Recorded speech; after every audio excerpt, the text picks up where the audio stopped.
The magicians, the masters of ceremony. During a greatly memorable speech which was promised to be the greatest speech given by the Emperor of the universe ever, it was interrupted by a sudden shot ringing out and the Emperor screaming and falling to the stage. His stage manager Dr. Dante Drac screamed, "Close the curtains," running on stage to help the Emperor who was shot. "Take him to his dressing room," shouted Prince Alexandrite, who was another doctor. "Come with us, Anna, we'll need you too," said Alexandrite, who knew she was not only a doctor too, she was secretly the Emperor's wife.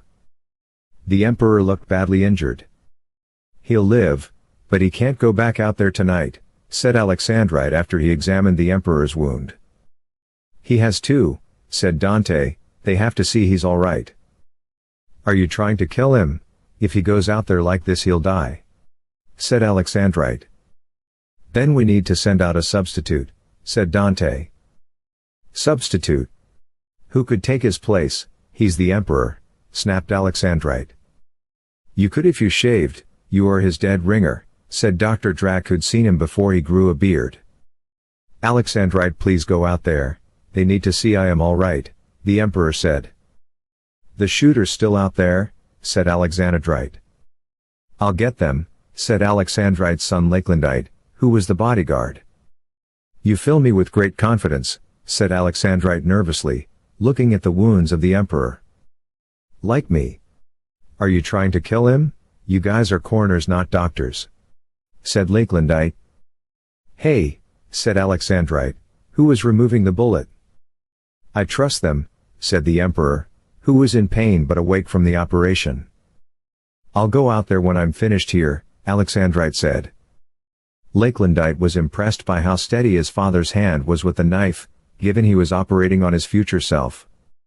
The Emperor and the Prince were the same man at different points in their life, though it was not common knowledge and Dante didn't know this.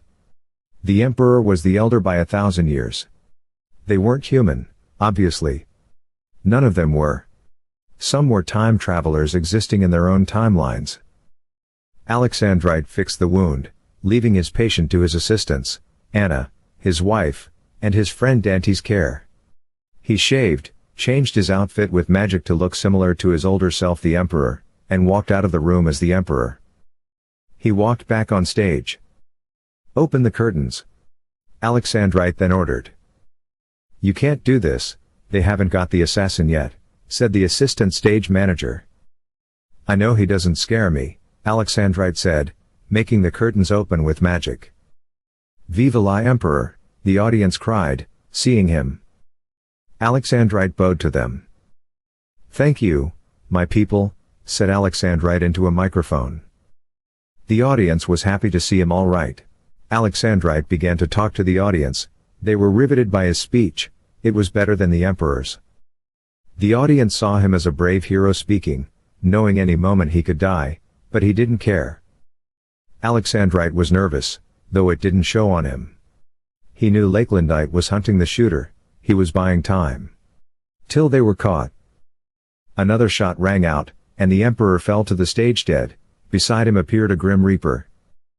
The audience screamed, seeing the dead Emperor. "Got him!" screamed Lakelandite after a scream in the audience. The Reaper spoke into the microphone.